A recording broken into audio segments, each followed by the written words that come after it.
With the WWE title picture shifting tremendously over the past few weeks, and of course we have a new undisputed WWE champion, I thought why not rank every single current WWE champion on a tier list based on a variety of things, from their actual reign to their in-ring work to their match memorability, all the way up to their promos and their backstage segments. Let's get into ranking every current WWE champion. And we are kicking things off spicy with Stephanie Vaquer. And I have addressed many times on this channel my opinions of Stephanie Vaquer. If I had to sum her up in one word right now, it would not be overrated, but I think it would be undersold.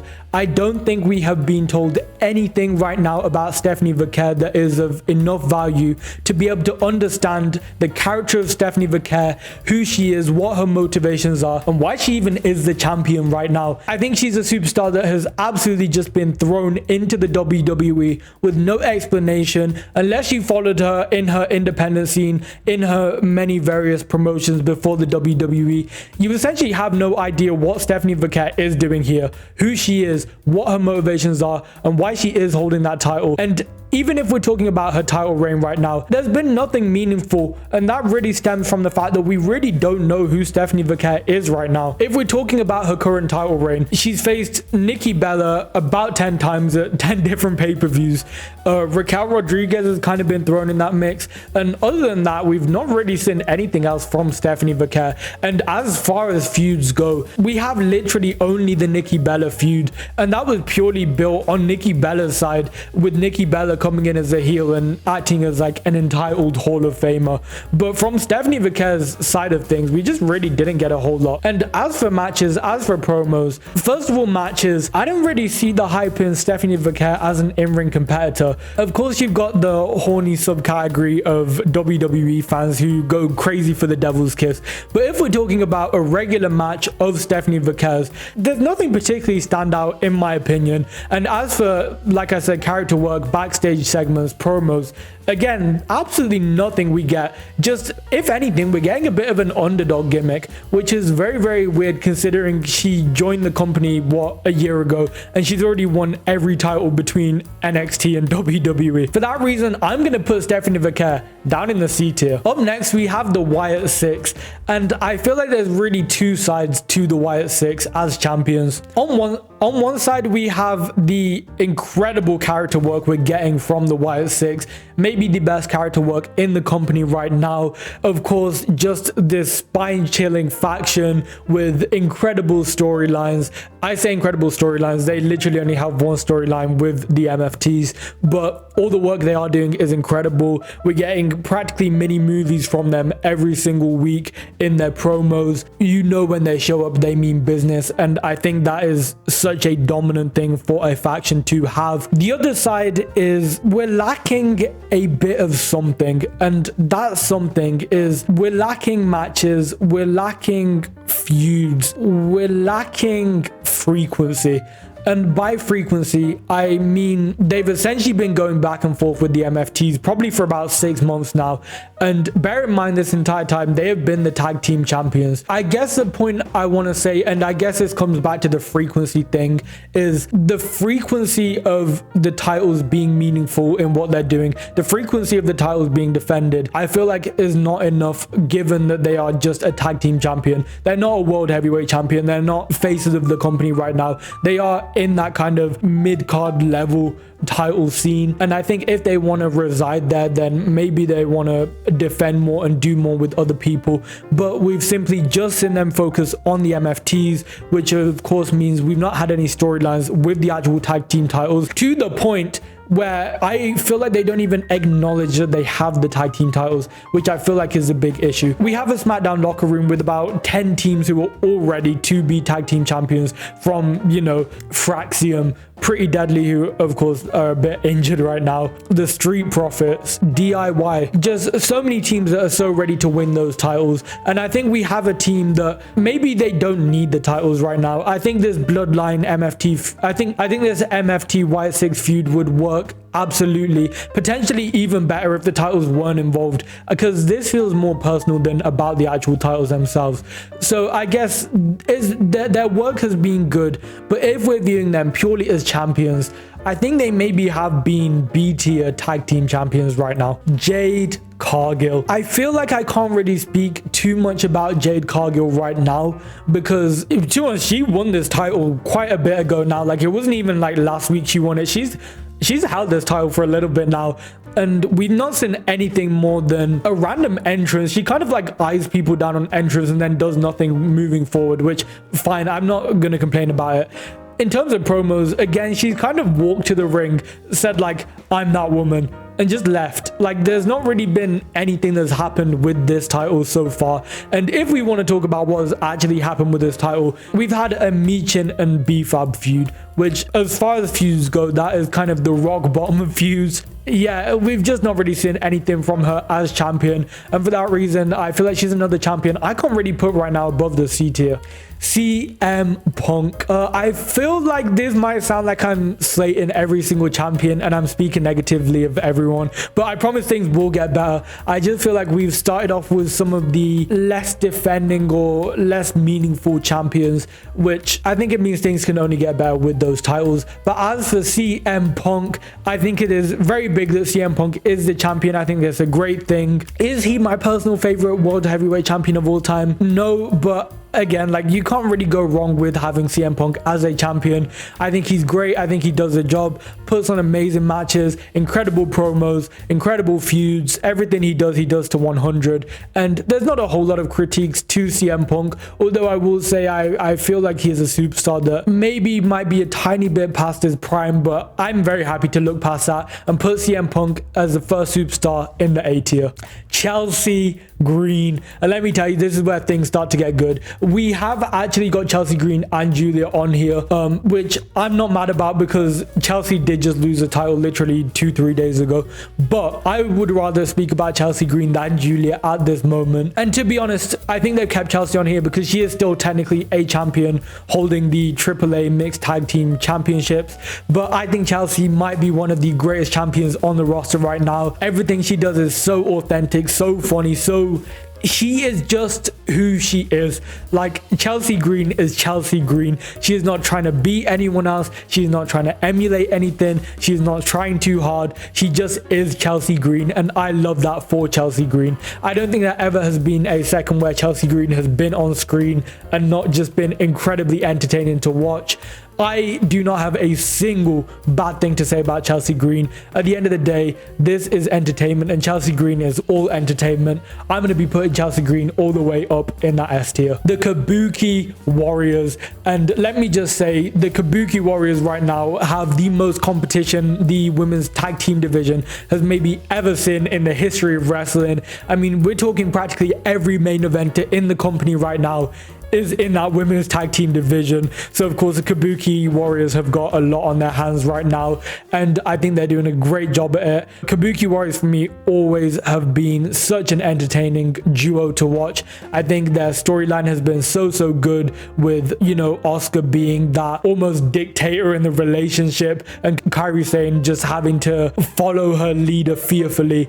I think she knows that without Asuka she might actually be nothing, and that's not to say Kairi Sane would be nothing, but I think Asuka has kind of brainwashed her into feeling that she is worthless without having Asuka by her side, which I think just makes it such a good dynamic where we've got these two people with such incredibly different motivations, but they end up coming together and working so well together. And they have both the storylines with the other tag teams, with Rhea Ripley and Io Sky, with Charlotte Flair, Alexa Bliss, with Lash Legend, Nia Jax, but then they also have this incredible friction and storyline going on between them. This, yeah, I think there's just so much going on with the Kabuki Warriors, both externally and internally. And for that reason, not to mention of course incredible in-ring matches, incredible in-ring ability from the Kabuki Warriors, this is another S tier set of champions. Dirty Dominic Mysterio. Now, someone who it has been announced that he is injured, but he has not officially vacated this title as far as I'm aware. So right now we are going to have to treat him as the Intercontinental Champion, and I think it's wrong not to, as he's practically held this title for the entire of 2025, and man, has he done it very, very well. One of the most entertaining champions throughout 2025.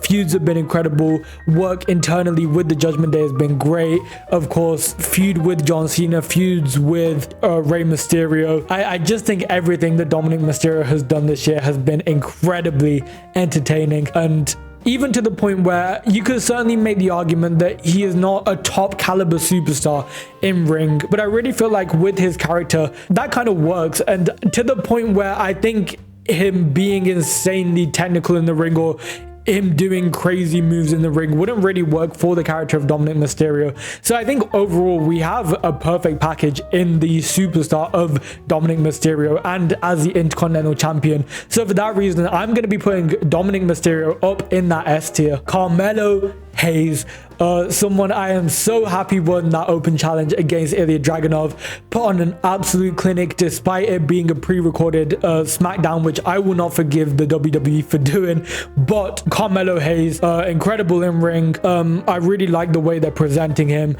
He's been really good backstage, particularly with Ilya Dragunov. I think we have a perfect nemesis friendship situation going on between Carmelo Hayes and Ilya Dragunov.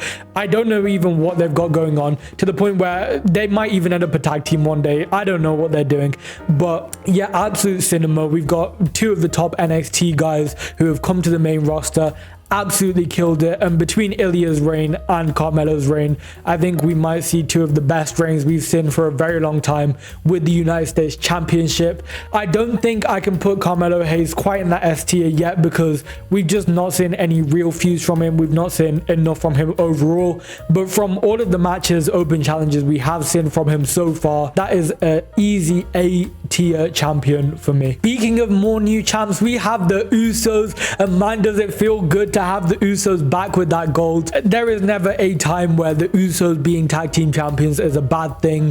The Usos, arguably one of the greatest tag team champions of all time, will continue to be that. But the great thing about the Usos, and particularly this reign, is I feel like with each reign the storyline becomes more and more advanced. The dynamic between the two becomes more and more advanced, and I just love the added layers that we get with each title reign. Of course, you know, way back we've got face paint Usos. At this time they were just a tag team, they were just winning it, there wasn't really much going on. But then you fast forward, you've got the returning Usos with the bloodline. They then win those belts and they go crazy with an internal bloodline story, which I think is incredible. And now we've got a completely different dynamic, because now we've got two superstars who for the past year or so have been doing their completely own thing. They've been rivals over the past year. You know, they've had family situations go on, they've had so much tension between them. So I feel like there's so many more layers to this reign, and I think it's going to be such a fun reign to watch, especially moving forward to WrestleMania. Hopefully we see the match that Matt Hardy called out on Twitter, which was the Hardy Boys versus the New Day versus the Usos for the tag titles. That would be maybe match of the night at WrestleMania if that were to happen. But of course, we've not seen enough of the Usos yet. We've not seen them even have a match with the titles. But I have to put the Usos up in the A tier simply because it is the Usos with the tag titles. And we already know what we're getting when it comes to the Usos as champions. Okay, speaking of the actual current United States Women's Champion, we have Julia, and I feel similar to Julia how I feel about Stephanie Vaquer. I feel like Julia has been, they've not really spoke about who the character of Julia is. We're not really quite sure who or why Julia has this belt. Likewise with Kiana James, like, I don't know why is Kiana James in her corner? Where did she find Kiana James? What appeal is there to just Julia as a whole? None of this is really questions that the WWE have answered for me yet. And even when it comes to in-ring ability, I'm not really sold on Julia. And I feel this way with a lot of superstars moving forward now. In-ring ability alone is not really meaningful to me. Of course, you've got like people like an Io Sky who are just insane in the ring, or even like, you know, a luchador like a Penta or a Rey Fenix. They're insane in the ring. That alone is like, okay, I can see why their in-ring ability alone is a selling point. But if you're someone who can just put on consistent good matches, I don't feel like that's enough to be a champion or to be a top guy in the WWE.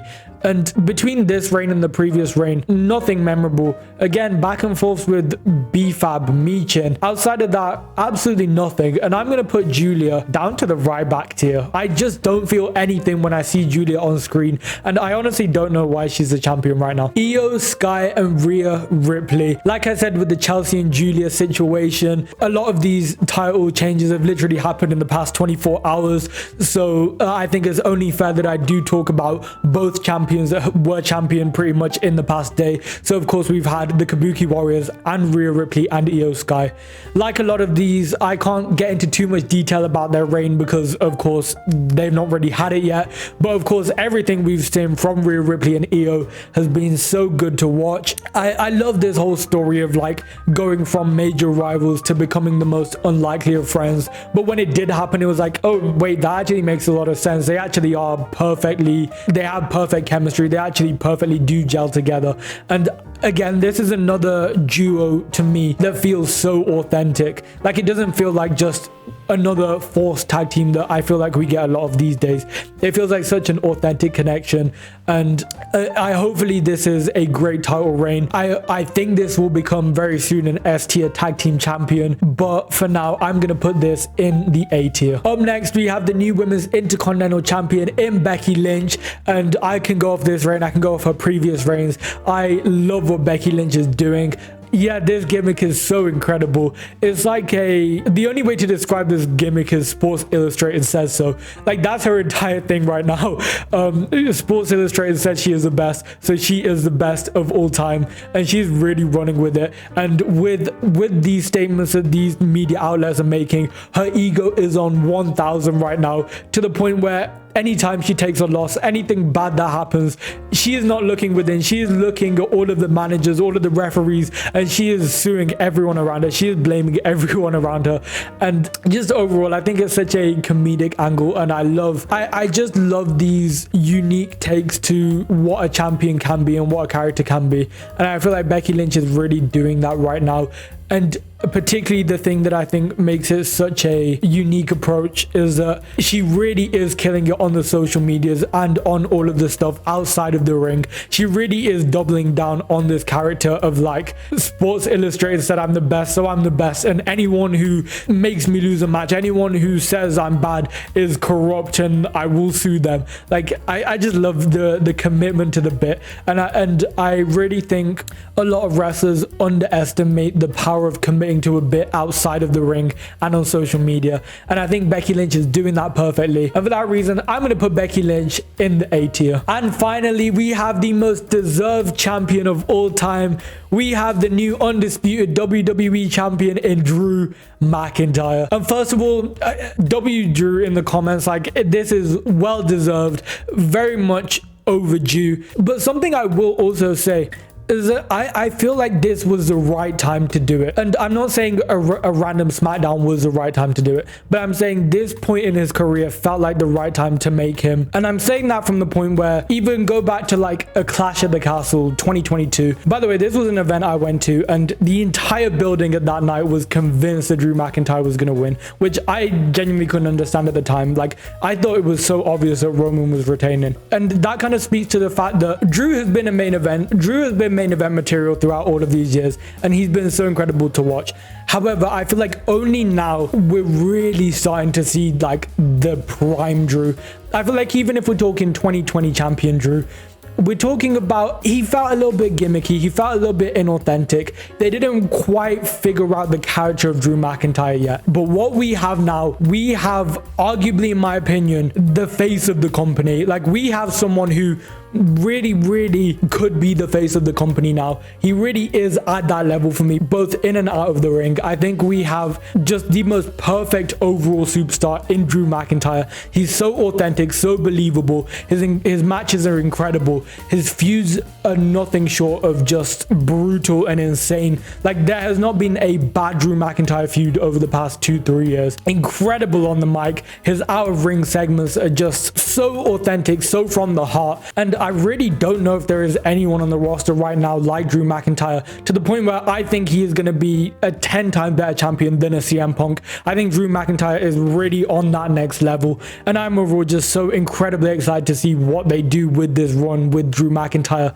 And honestly, I would not be mad if they pull a Roman Reigns here. I would not be mad if they leave that title on that man for a good 2 years plus. But I know I shouldn't be ranking people who I've not seen have their title run yet at the top, but for me, Drew McIntyre already is an S tier champion. I think you cannot get better than Drew McIntyre as the face of the company, and I'm so excited for him to fall into that role and ultimately become the top guy of the WWE. Anyways, that is all for today's ranking. If you disagree with any of these rankings, let me know in the comments. I will reply to every single one of them. Of course, make sure to like this video, subscribe to the channel, and make sure to check out one of these videos next.